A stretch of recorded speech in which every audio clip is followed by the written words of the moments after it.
नमस्कार दोस्तों, मैं डॉक्टर अभिषेक कुमार सिंह आप सभी को अपने इस लेक्चर जिसका कि पोषण और आहार में आपका सबका स्वागत करता हूं।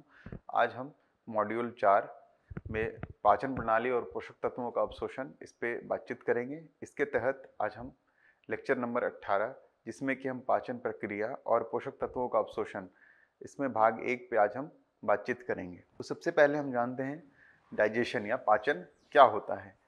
तो डाइजेशन या पाचन वह प्रक्रिया है जिसमें कि कोई भी खाद्य पदार्थ हमारे पाचन तंत्र के द्वारा अपने बड़े रूप से छोटे रूप में कई बहुत सारे उसमें प्रोसेसेस या बहुत सारी प्रक्रियाओं के द्वारा और बहुत सारे जो पाचन तंत्र में बहुत सारे पाए जाने वाले एंजाइम्स, हार्मोन्स और उसमें बहुत सारे पाए जाने वाले रसायनों के द्वारा उनको बड़े बड़े खाद्य पदार्थों को अवशोषण के लिए छोटे छोटे खाद्य पदार्थों में तोड़ने की प्रक्रिया को हम डाइजेशन कहते हैं या पाचन कहते हैं। इसमें बड़े बड़े खाद्य पदार्थ टूटते हैं और अपने अंदर पाए जाने वाले पोषक तत्वों को वह रिलीज कर देते हैं ताकि उनका अवशोषण हो सके और हमारे शरीर को जिस तरह से जिस भी पोषक तत्व को जिस शरीर के जिस सेल में कोशिकाओं में जिस भी पोषक तत्व की जरूरत रहे वह उसके अनुसार वहां पर जा सके। तो इसमें बहुत सारे हमारे पाचन तंत्र की बहुत सारे जो पाचन तंत्र होता है उसमें सबसे पहले हमारा जो भाग आता है वो होता है हमारा मुंह या माउथ भी कहते हैं, जिसके अंदर हम भोजन को खाते हैं, जिससे हम भोजन खाते हैं और वहाँ हम भोजन को चबाते भी हैं। खाने और चबाने के दौरान हम भोजन को पहले प्राथमिक रूप से छोटे छोटे भागों में तोड़ देते हैं और हमारे मुंह में पाए जाने वाले अमाइलेज उनको उनमें उनमें जितने भी कार्बोहाइड्रेट रहते हैं उनको वह छोटे छोटे अनुभागों में तोड़ देता है। उसके बाद वह मुंह की नली से वह हमारे पेट तक जाता है। पेट तक जाने के बाद वहाँ पर अल्मिक पीएच होता है, मेनली वहाँ पर हाइड्रोक्लोरिक एसिड रहता है जो वहाँ पर पाए जाने वाले खाद्य पदार्थों को अपने हिसाब से तोड़ता है। जैसे कि वहाँ एसिड होने के चलते वहाँ पर मेनली जितने भी प्रोटीन होते हैं वह टूटते हैं और छोटे छोटे चीज़ों में पेप्टाइड, अमाइनो एसिड और पेप्टाइड्स में वह टूट जाते हैं। उसके बाद आता है हमारी छोटी आंत जहाँ पर कि और पाचन की क्रियाएं होती हैं और उसके साथ साथ वह आगे अवशोषित भी पोषक तत्वों को अवशोषण भी करता है और वह रक्त प्रवाह में दे देता है ताकि वहाँ से वह लीवर के थ्रू अपने अलग अलग अंगों में जा सके और वहाँ पर अपनी कोशिकाएं उसको अपने उपयोग के अनुसार यूज कर सके।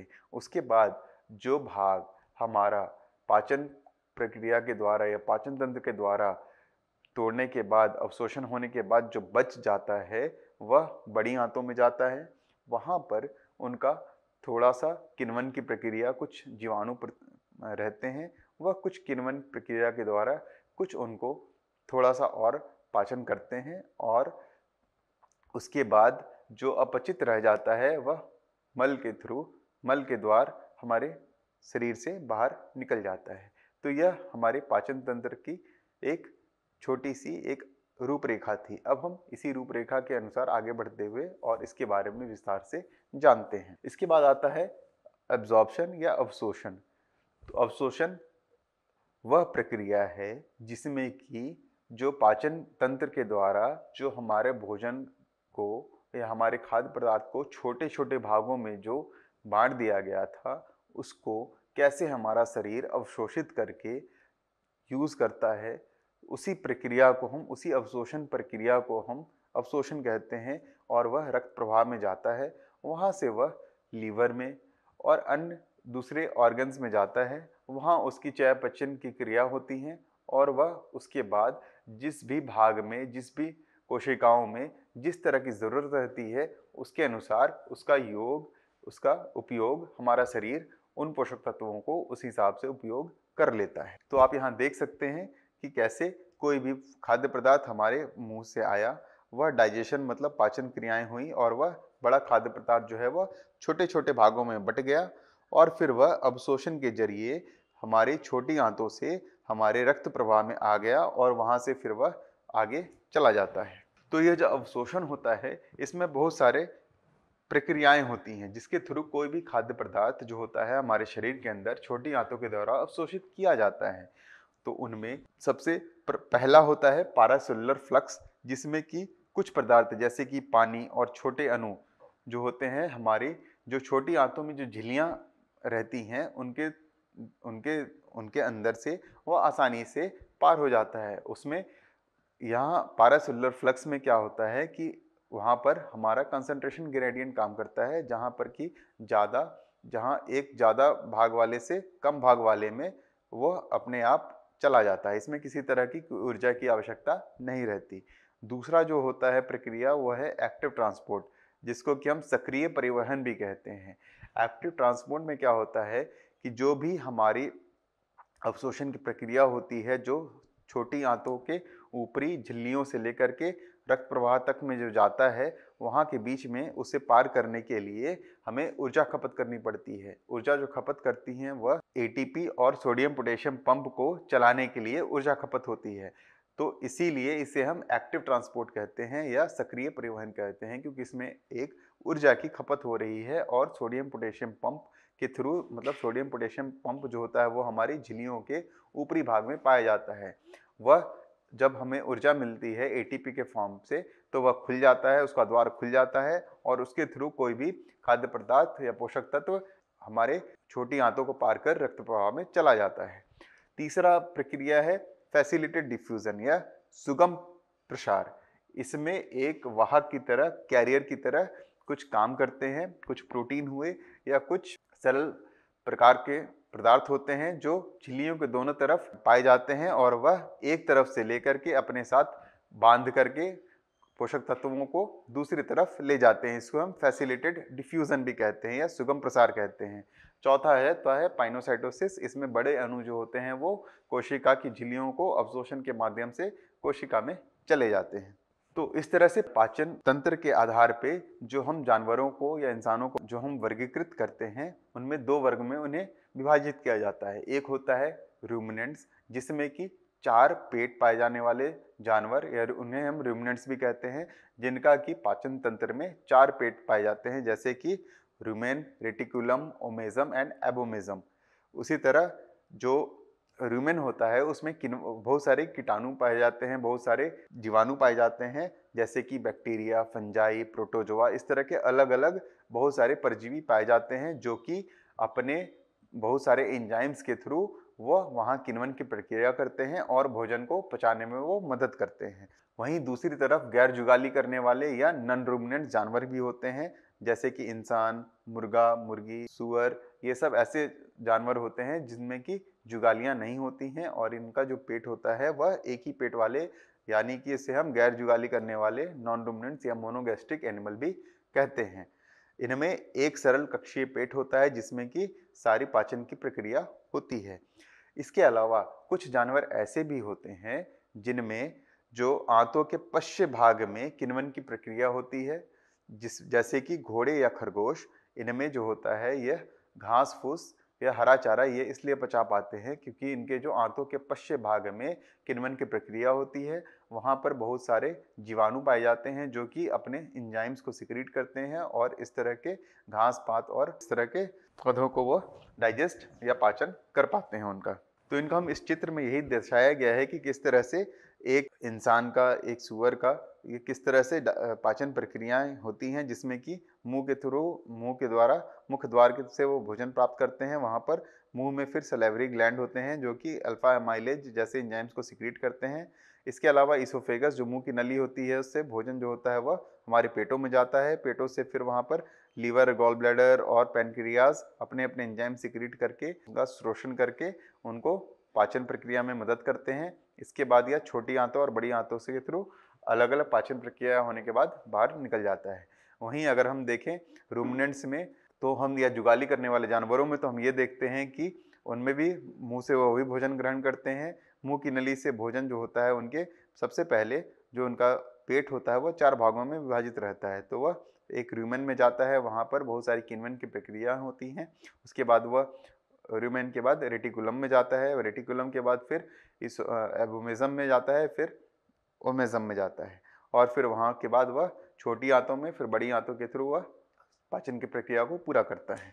तो इस तरह से वर्गीकृत करने के बाद अब हम देखते हैं कि किस तरह से मोनोगैस्ट्रिक एनिमल या गैर जुगाली करने वाले जानवर किस तरह से भोजन को अपने पाचन तंत्र के द्वारा किस तरह से उनका डाइजेशन या पाचन करते हैं। तो सबसे पहले हम देखते हैं कि जो मोनोगैस्ट्रिक एनिमल हैं या गैर जुगाली करने वाले इंसान या जानवर हैं वो कैसे कार्बोहाइड्रेट को कैसे वह पाचन करते हैं। तो सबसे पहले जो भी कार्बोहाइड्रेट जो भी हमारे भोजन से हमारे शरीर में जाता है सबसे पहले वो हमारे मुख में जाता है।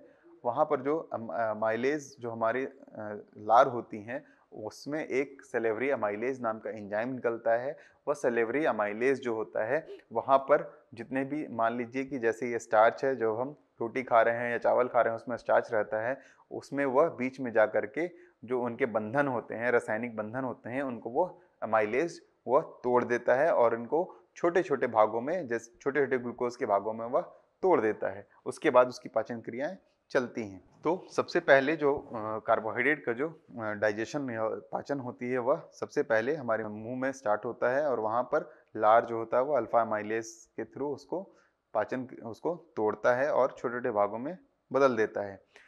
लेकिन जैसे ही कार्बोहाइड्रेट मुंह से निकल करके हमारे मुख नली के द्वारा पेट में जाता है वहाँ पर उसकी पाचन की प्रक्रिया रुक जाती है, क्योंकि वहाँ पर हमारे पेटों में पाए जाने वाला एसिड HCl एसिड जो होता है वह अम्लीय पीएच वहाँ बना देता है। अम्लीय पीएच होने के चलते जो अमाइलेज एंजाइम होता है वह उसकी कार्य क्षमता दक्षता खत्म हो जाती है और वह वहाँ काम नहीं कर पाता, जिसके चलते जो भी कार्बोहाइड्रेट रिच या कार्बोहाइड्रेट युक्त जो भी भोजन होता है या खाद्य पदार्थ होते हैं उनका जो पाचन की प्रक्रिया होती है वह पेट में रुक जाता है। लेकिन जैसे ही कार्बोहाइड्रेट वाले भोजन तत्व जैसे ही फिर से छोटी आंतों में जाते हैं वहाँ पर सिक्रीट होने वाला पैनक्रियाज और स्मॉल इंटेस्टाइन या छोटी आंतों से जो आने वाले जो एंजाइम्स होते हैं वह उसकी पीएच को फिर से न्यूट्रल की तरफ ले आते हैं, जिसके चलते बाइकार्बोनेट्स जो होते हैं वो बाइकार्बोनेट्स को शोषित करते हैं स्रावित करते हैं और वह बाइकार्बोनेट जो होता है वह पीएच को फिर से न्यूट्रलाइज कर देता है, जिसके चलते फिर से वहाँ पर पैनक्रियाटिक अमाइलेज जो पैनक्रियाज रहते हैं वो फिर से अमाइलेज नाम का एक एंजाइम निकालते हैं, जिसके चलते फिर से जो कार्बोहाइड्रेट होता है उनके बंधन टूटते हैं और वह छोटे छोटे भागों में बदल जाता है और उसके बाद उसका अवशोषण छोटी आंतों के थ्रू हो जाता है। तो हम यहाँ देखते हैं कि किस तरह से छोटी आंतों में पैनक्रियाटिक अमाइलेज आने के बाद वह किस तरह से उनके बॉन्ड्स को जो उनके जो बंधन होते हैं जो रासायनिक बंधन होते हैं उनको वह तोड़ता चला जाता है और उनको छोटे छोटे मोनोसेक्राइड्स यूनिट में तोड़ देता है, जैसे कि स्टार्च को माल्टोज में तोड़ दिया। उसके बाद ये माल्टोज टूटने के बाद फिर से हमारी छोटी छोटी जो छोटी आंतें होती हैं उनमें कुछ एंजाइम्स होते हैं जैसे कि लैक्टेज मेल्टेज। ये क्या करते हैं, इन लैक्टोज या मेल्टोज नामक जो भी कार्बोहाइड्रेट टूटते हैं इनको वह और फिर छोटी छोटी भागों में जैसे कि ग्लूकोज या गैलेक्टोज इस तरह के छोटे छोटे भाग में तोड़ देता है। जो सबसे छोटा यूनिट होता है वहां तक वो उसे तोड़ देता है। उसके बाद इनका अवशोषण हमारी छोटी आंतों के थ्रू होता है। क्योंकि हमारी जो छोटी आंतें होती हैं वह डाइसैकेराइड्स या पॉलीसैकेराइड्स को उस तरीके से उसी फॉर्म में कभी भी उसी रूप में कभी भी अवशोषित नहीं कर सकती हैं, इसीलिए उन्हें तोड़ना बहुत ज़्यादा जरूरी होता है। तो यह टूटने के बाद फ्रक्टोज ग्लूकोज या गैलेक्टोज इसी रूप में हमारी छोटी आंतों के द्वारा उनका अवशोषण हो सकता है, इसीलिए यह उसी फॉर्म में उनको तोड़ देता है। उसके बाद यह छोटी आंतों में अवशोषण के द्वारा फिर हमारे रक्त प्रवाह में चला जाता है और जो भी कार्बोहाइड्रेट जो हमारे छोटी आंतों में पाचन तंत्र के द्वारा जिनका कि पाचन नहीं किया जा सकता है वह हमारे बड़े आंतों में चला जाता है। उसके बाद आगे की प्रक्रिया होती है। इसके बाद हम देखते हैं कि कार्बोहाइड्रेट का अब्सॉर्प्शन या एब्जॉर्प्शन कैसे होता है। तो जितने भी कार्बोहाइड्रेट्स होते हैं मेनली वह 3 मोनोसेक्राइड्स यूनिट में बदल जाते हैं, उसके बाद ही उनकी अब्सॉर्प्शन की प्रक्रिया चालू होती है, जैसे कि उनमें ग्लूकोज हुआ गैलेक्टोज हुआ और फ्रक्टोज हुआ। इन्हीं मोनोसेक्राइडों का ही अवशोषण हमारा शरीर कर सकता है, छोटी आंतें कर सकती हैं। इनके लिए भी हमारी छोटी आंतों में बहुत सारे रेगुलेटर्स पाए जाते हैं, जैसे कि SGLT1 यानी कि सोडियम ग्लूकोज ट्रांसपोर्टर 1, GLUT5 जो कि फ्रक्टोज को ट्रांसपोर्ट करता है या अवशोषण करता है। इसके अलावा GLUT2 मतलब ग्लूकोज ट्रांसपोर्टर 5, ग्लूकोज ट्रांसपोर्टर 2। तो ये सब जो होते हैं ये सब हमारे आंतों में, छोटी आंतों में, इनको एक जगह से दूसरे जगह तक, एक भाग से लेके दूसरे भाग तक हमारे रक्त प्रवाह तक लेके जाते हैं। तो जो ग्लूट होता है, ग्लूट 5 होता है, यह फ्रक्टोज के लिए होता है। ग्लूट 2 जो होता है यह ग्लूकोज के लिए होता है, और जो SGLT1 होता है यह ग्लूकोज के लिए होता है। तो इस तरह से जो भी छोटे छोटे भागों में मोनोसेक्राइड्स यूनिट में टूटे हुए जो कार्बोहाइड्रेट होते हैं वह अवशोषित कर लिए जाते हैं। तो अवशोषण की प्रक्रिया में हम देखते हैं कि किस तरह से वह हमारी छोटी आंतों के ऊपर झिल्लियों में होता है। तो वहाँ से जैसे ही ग्लूकोज, फ्रक्टोज, ये सब जो मोनोसेक्राइड्स टूटते हैं जो भी कार्बोहाइड्रेट के डाइजेशन के बाद, पाचन के बाद, तो यहाँ पर मौजूद हमारा SGLT1, GLUT2 और GLUT5 उनको अपने द्वारा बंधन में बांध लेता है और उसको उनके सेल अपनी कोशिका के अंदर लेके आता है। वहाँ पर वह उसे फिर छोड़ देता है और वह उनको रक्त प्रवाह में पहुँचाने के बाद फिर से यह जितने भी GLUT2, GLUT5, SGLT1 है, यह फिर से ऊपर चले जाते हैं और यह अपने नए मॉलिक्यूल के आने का इंतज़ार करते हैं ताकि वह उसको डाइजेशन या उसके अवशोषण में वह फिर से काम कर सकें। तो इस तरह से हम देखते हैं कि किस तरह से कार्बोहाइड्रेट का हमारे शरीर में किस तरह से पाचन प्रक्रिया पूरी होती है। अब हम देखते हैं कि प्रोटीन का डाइजेशन कैसे होता है। तो प्रोटीन के डाइजेशन के लिए सबसे पहले वह हम जैसे ही उसको अपने मुंह से लेते हैं तो हमारे मुंह में उसके लिए कोई भी उसके जो पाचन की कोई भी प्रक्रिया हमारे मुंह में नहीं होती है। लेकिन जैसे ही प्रोटीन युक्त भोजन या खाद्य पदार्थ हमारे पेटों में जाता है तो वहाँ पर मौजूद HCl, एसिड, अल्म और पेप्सिन, ये उसकी पाचन को शुरुआत करते हैं और उसको छोटे छोटे भागों में पेप्टाइड्स में तोड़ते हैं, अमाइनो एसिड्स में तोड़ते हैं। और ये छोटे छोटे अमाइनो एसिड और पेप्टाइड्स फिर से हमारी छोटी आंतों में जाते हैं। वहाँ पर वहाँ के जो अलग अलग सेल्स होते हैं, अलग अलग जो वहाँ होते हैं, वो अलग अलग जगहों पे जो हमारे छोटी आंतों में ड्यूडेनम, जिजनम और इलियम जैसे भाग होते हैं, वो अलग अलग केमिकल्स, हार्मोन्स और एंजाइम सिक्रीट करते हैं और उसके थ्रू वो फिर से उन पेप्टाइड्स को, छोटे छोटे पेप्टाइड्स और अमाइनो एसिड्स में फिर से तोड़ते हैं और उनके बाद उनका अवशोषण हमारी छोटी आंतों के द्वारा कर लिया जाता है। तो सबसे पहले जितने भी हमारा जो भी प्रोटीन युक्त भोजन रहता है वह हमारे पेट में जाता है और जो उसमें जो हमारे पेट में जो होता है उनका जो पाचन की प्रक्रिया होती है वह गैस्ट्रिक जूसेस के थ्रू शुरुआत होती है। उसमें गैस्ट्रिक जूसेस में मेनली जो भी गैस्ट्रिक जूसेस जो हमारी पेट में जो आती हैं वो उसमें मेनली दो उसके भाग होते हैं। एक में हाइड्रोक्लोरिक एसिड या HCl अल्म होता है, दूसरा पेप्सिन नाम का एंजाइम होता है।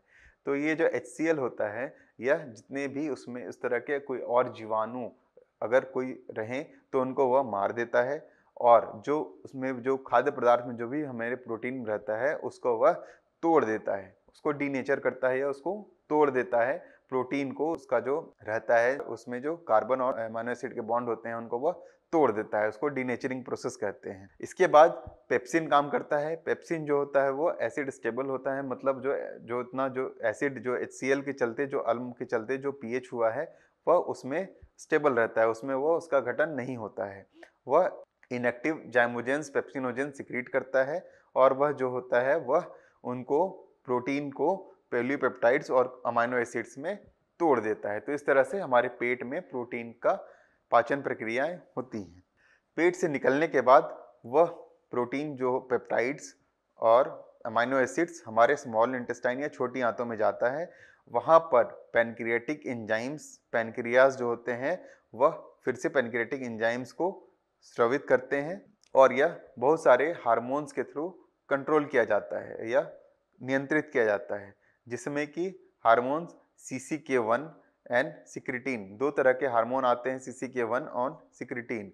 ये दोनों जो हार्मोन होते हैं यह प्रोटीन के पाचन को फिर से रेगुलेट करते हैं और ये जो हार्मोन्स होते हैं ये बहुत सारे जाइमोजेंस को एक्टिवेट करते हैं। जाइमोजेंस ऐसे एंजाइम्स होते हैं जो कि हमारे शरीर में रहते तो हैं लेकिन वह इनएक्टिव फॉर्म में रहते हैं। तो ये जो हार्मोन्स होते हैं उन जो इनएक्टिव एंजाइम्स होते हैं उसको वो फिर से जगाता है और फिर उनको काम करने के लिए निर्देश देता है और उसके थ्रू वह अपने डाइजेशन को आगे रेगुलेट करते हैं।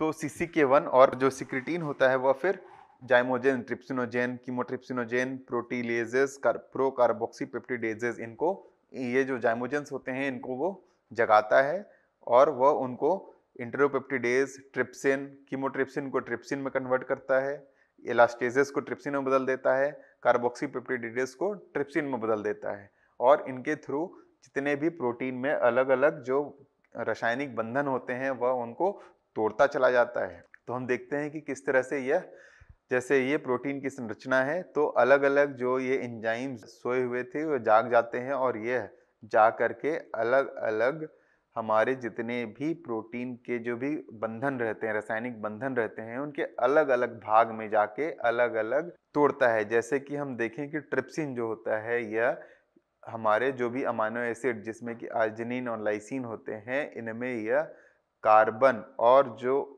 वहाँ पर जो नाइट्रोजन के बीच में जो बंधन है वहाँ पर ये जाके काम करता है और इसको तोड़ता है। वहीं अगर हम देखें कीमोट्रिप्सिन, जो कि कीमोट्रिप्सिनोजेन के द्वारा एक्टिवेट किया गया था, वह tryptophan, tyrosine, phenylalanine, methionine, leucine, इन सब में कार्बन और नाइट्रोजन के बीच में जो बंधन रहते हैं, रासायनिक बंधन रहते हैं, उनको यह तोड़ता है।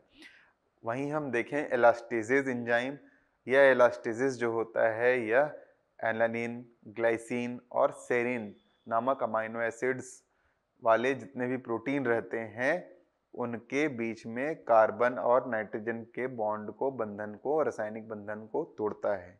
वहीं हम देखें कार्बोक्सीपेप्टिडेज ए और कार्बोक्सीपेप्टिडेज बी, तो यह जो होता है यह एलानिन, ल्यूसिन, वैलिन, इन सब पाए जाने वाले अमाइनो एसिड पाए जाने वाले प्रोटीन्स के कार्बन और नाइट्रोजन के बीच के रासायनिक बंधन को तोड़ता है और इसके बाद वह उसके पाचन को पूरा करता है। इसके बाद हमारी जो पैनक्रियाज होती हैं वह एक्सोपेप्टिडेज नाम का एंजाइम छोड़ती हैं और यह जो होती हैं ओलिगोपेप्टाइड्स और जितने भी डाइपेप्टाइड्स, इस तरह के जितने भी पेप्टाइड्स रहते हैं इनको वह फिर से और तोड़ता है और इनको अमाइनो एसिड्स में बदल देता है। जितने भी डाइपेप्टाइड्स, ट्राइपेप्टाइड्स हैं सबको यह तोड़ करके अमाइनो एसिड्स में बदल देता है और ये जो अमाइनो एसिड्स होते हैं इनका फिर हमारे शरीर में अवशोषण कर लिया जाता है। जो भी प्रोटीन्स रहते हैं वह डाइपेप्टाइड्स और ट्राइपेप्टाइड्स जो होते हैं वह हमारे छोटी आंतों में उसके जो कोशिकाएं होती हैं इंटेरोसाइट्स, उसके थ्रू वह हमारे रक्त प्रवाह में चला जाता है। इसके बाद हम देखते हैं कि किस तरह से हमारी आंतों में उनका अवशोषण किया जाता है। जो प्रोटीन टूटते हैं, जो प्रोटीन का पाचन हो चुका है, उनका अवशोषण हमारी छोटी आंतों में किस तरीके से किया जा रहा है इसको हम समझते हैं। तो छोटी आंतों के जो ब्रश बॉर्डर एपिथेलियम या झिल्लियाँ होती हैं वहाँ पर बहुत सारे ट्रांसपोर्टर प्रोटीन पाए जाते हैं, जैसे कि अमाइनो एसिड ट्रांसपोर्टर्स या पेप्टी-1 ट्रांसपोर्टर्स, जैसे कि डाइपेप्टाइड, ट्राइपेप्टाइड ट्रांसपोर्टर्स। ये ट्रांसपोर्टर क्या करते हैं, जो भी अमाइनो एसिड्स और जो पेप्टाइड्स, जो टूटे हुए पेप्टाइड्स पाचन प्रक्रिया के द्वारा जो टूटे हुए पेप्टाइड्स रहते हैं, इनको वो अपने साथ बंधन बना लेते हैं। बंधन बनाने के बाद वो अपनी इंटेरोसाइट कोशिकाओं में लेके आते हैं।